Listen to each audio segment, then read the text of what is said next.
the toilet.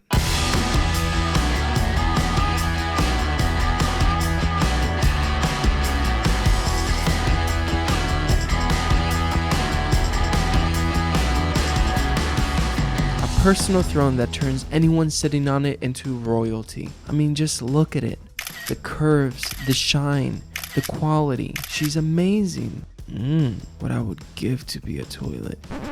Okay, listen, I know talking about toilets is ridiculous. They're just a boring everyday commodity. Like, when have you heard anybody talk about toilets? Never. I mean, imagine someone approaching you at a party and saying, hey, want to learn about toilets? But if you're a weirdo like me and get genuinely curious about things that really are not going to enhance your life in any way, shape, or form, then you're probably going to love this video. The only problem is that as I was researching this video, I thought to myself, there's no fucking way anyone's going to sit through an entire video about toilets. That is, until I found out that toilets didn't always exist. I know, then how do people, poop?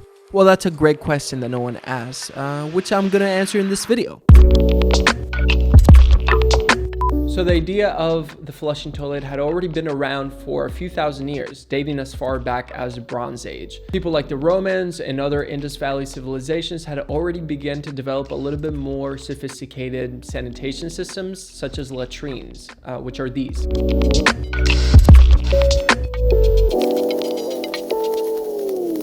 So these latrines were public houses where people would go and relieve themselves. These latrines had a constant flow of water below that would take the waste away. Latrines can actually only be described as the worst shitting experience in the world. You're pretty much sitting right next to somebody, making eye contact directly into their soul while their ass is spread. But it was the first kind of system that imitated the flushing toilet that we have today, which was still not great, which is why we have to bring into the picture John Harrington.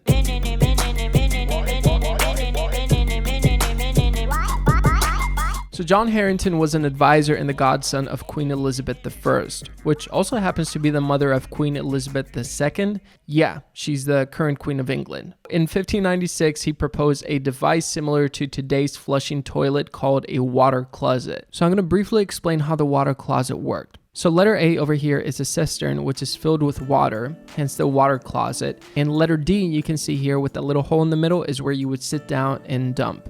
You would go ahead and take a dump, and then letter G right here is a little lever that you would rotate to close a hole that you dumped, just so the smell really wouldn't stench up the whole room. But after you're done dumping, then you would let water from the cistern down and it would fall into this trench thing. Now, the only problem with this is that since it was a straight pipe, the smell typically would just go straight back up because there was nothing blocking it. Harrington made one of these for Her Majesty the Queen and installed it in Richmond Place. But it used a lot of water to function, up to 7.5 gallons per flush, and at the time, water was really scarce. It was a luxury. So Harrington noted that when water was scarce, up to 20 people could use it between flushes without it breaking. Yeah, right about now is about where you should be thankful you were born in this time where you have access to a working flushing toilet. So a few hundred years and the Industrial Revolution had to go by just to make toilets a little bit more popular. So up until the 19th century, toilets were really poorly designed. Everything leaked, the pipes, the valves, and there was huge quantities of clean fresh water wasted. And many people were also afraid to risk damaging their ceilings or any furniture by having water under pressure piped throughout the house. In addition to that, some people consider the idea of taking a shit in your house unholy. So most people use a chamber pot for liquids. So the chamber pot was pretty much a portable toilet that you would empty out the next day after you were done using it for the night.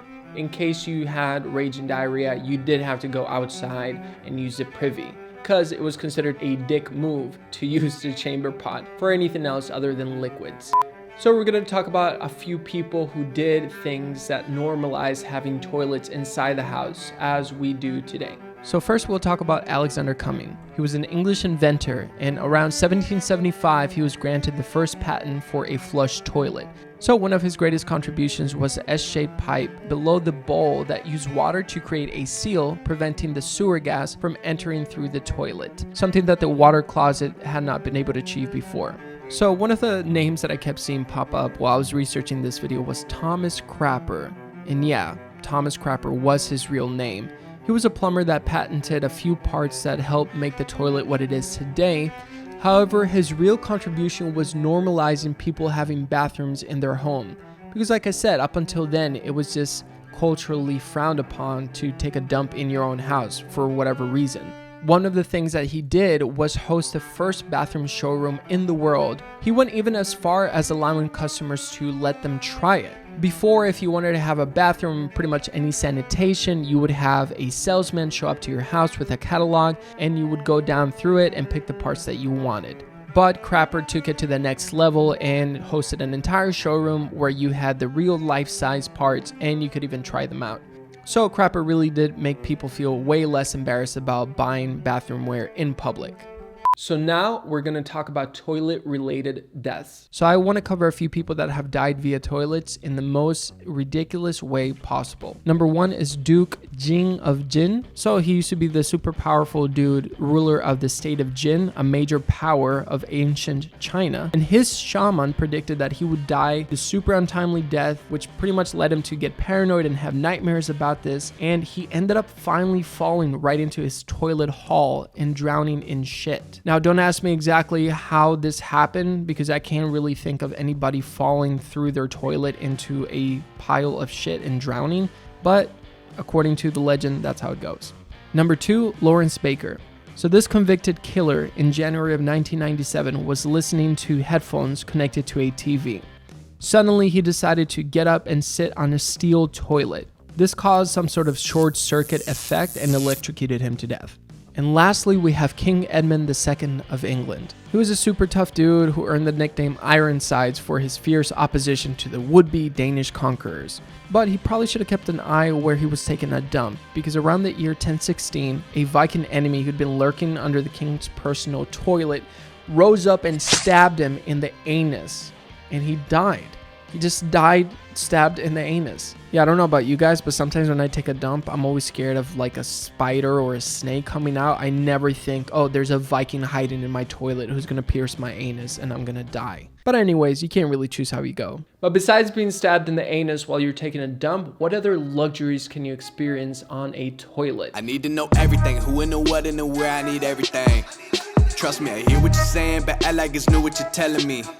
Okay, we're about to go over some super expensive toilets that exist for no other reason than telling the world, hey, I have so much money, I can afford to flush it down the toilet. So there's a company called Kohler and they have a Numi toilet, which is one of the most advanced toilets, selling for about $8,000. Includes pretty much everything you can think of. There's also this Isis toilet, and no, not the group, but one made by the company Swarovski. This $75,000 toilet screams, I don't know what the to do with my money. And lastly, we gotta talk about taking a dump in space. So the International Space Station toilet, coming in hot at $19 million, is probably the most expensive way to relieve yourself. But one of the cool things about this toilet, if you have to take a leak, it'll actually grab the urine and transform it into potable water. I'll go ahead and link that video in the description below, but you can see she's gonna walk you through the whole process of how to take a shit in space, just in case you ever become an astronaut. So anyways, that's it for this week's video on toilets. If you want to delve a little bit further down the toilet hole,